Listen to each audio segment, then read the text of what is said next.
Hey, boys and girls, it's Pastor Daryl back with another special Mother's Day week edition of Bedtime Stories with Pastor Daryl.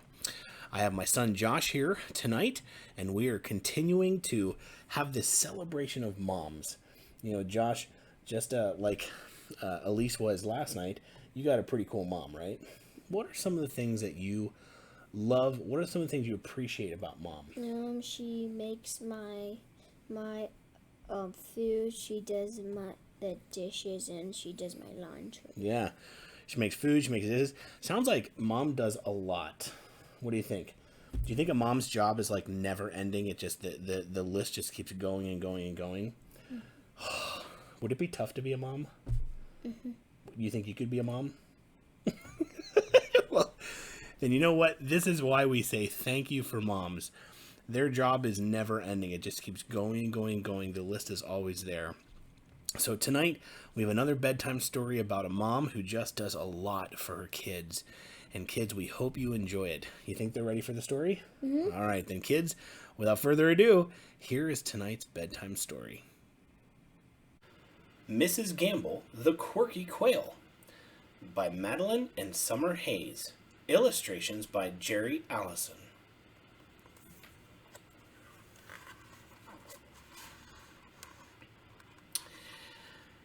Now, where did I leave my babies? Is what Mrs. Gambel always says. Her plume bobbles in a wiggle-wobble sort of way, looking for them. Are they under this barrel cactus? No. Are they under this rosemary shrub? No. Where could they...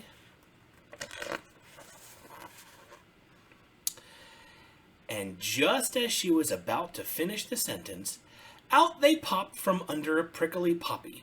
Oh, there you are. Come along, dears.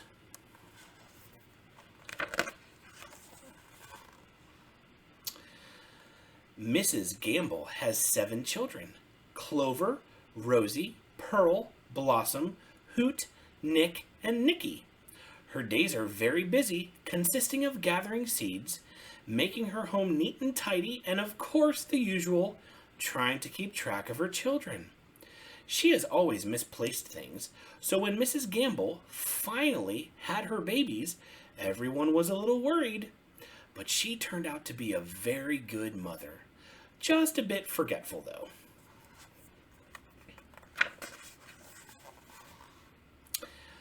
All 7 babies love Mrs. Gambel very much and do their very best to keep up with their scurrying mother. Crossing the hot Arizona pavement is always a chore for Mrs. Gambel and her babies. They sit motionless on the cool rocks as they prepare their tiny toes for travel. All of a sudden, they burst into a scurry of hot, hot, hot, hot, hot, hot, hot, hot, hot, until they get to the other side of the street. The babies quickly duck under a shady desert hackberry. A car zooms behind Mrs. Gambel and startles her. Now, where did I leave my babies? She says. We must get back home and prepare a picnic. Mrs. Gambel's plume bobbled back and forth while she looks for her babies. Oh, where can they be? She worries. Then out they all pop from the desert hackberry where they are cooling. Oh, there you are. Come along, dears.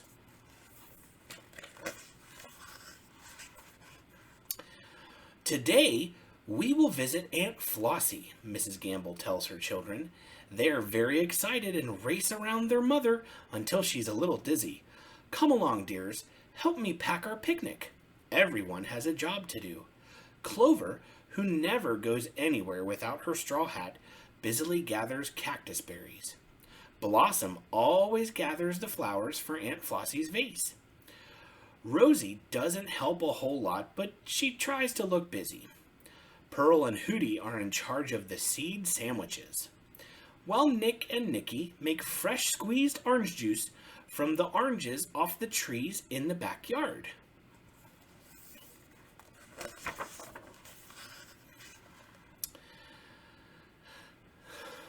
That should about do it, Mrs. Gambel says to her children, but when she looks over the picnic basket, now where did I leave my babies? Out from their rooms they pop, all dressed for the picnic. Oh, there you are. Come along, dears.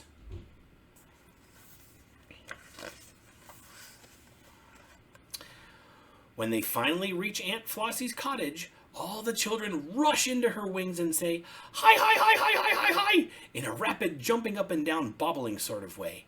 Aunt Flossie collapses in a big, giggling pile of feathers. There they enjoy a wonderful picnic, many games of hide and seek, and a special treat of Aunt Flossie's sugared lemon slices. With a big goodbye hug to Aunt Flossie, everyone is ready to leave. Once her door is open, the 7 children dash out like lightning bolts. Mrs. Gambel looks all around in search for them. She calls and calls. No one answers. With their tummies full and their feathers ruffled, it is time to go home and go to bed. Mrs. Gambel gathers up the cloth napkins, picnic baskets, and Clover's hat, getting ready to scurry home.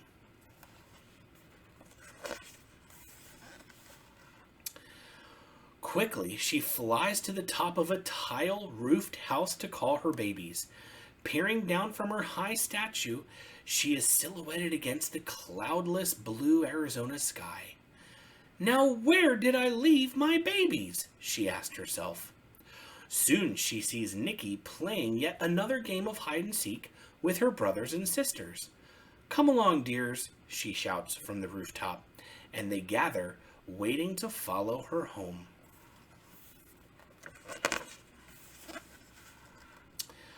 "What a wonderful day we've had," she says to her children. "Now we must wash up." The 7 babies scurry around in a whirl to jump in the quail bath. As Mrs. Gambel looks around for the bubble bobble bath, all her babies splash around in a dither. "Oh, you little dears, please keep the water inside the bath." Mrs. Gambel giggles as she watches them.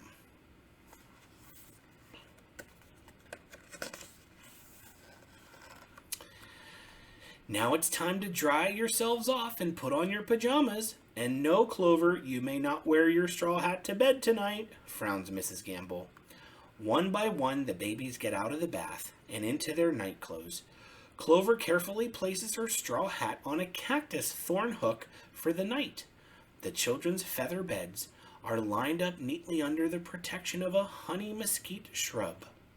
While Mrs. Gambel reads the children a bedtime story, slowly each little deer drifts off into a dreamy, downy slumber. Sweet dreams of picnics, games, and sugared lemon creeps into their heads. Tomorrow will be another busy day for Mrs. Gambel and her 7 little deers.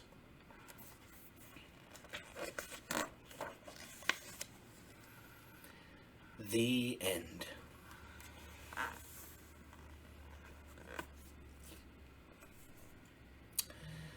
Mrs. Gambel the Quirky Quail by Madeline and Summer Hays. Illustrations by Jeri Allison.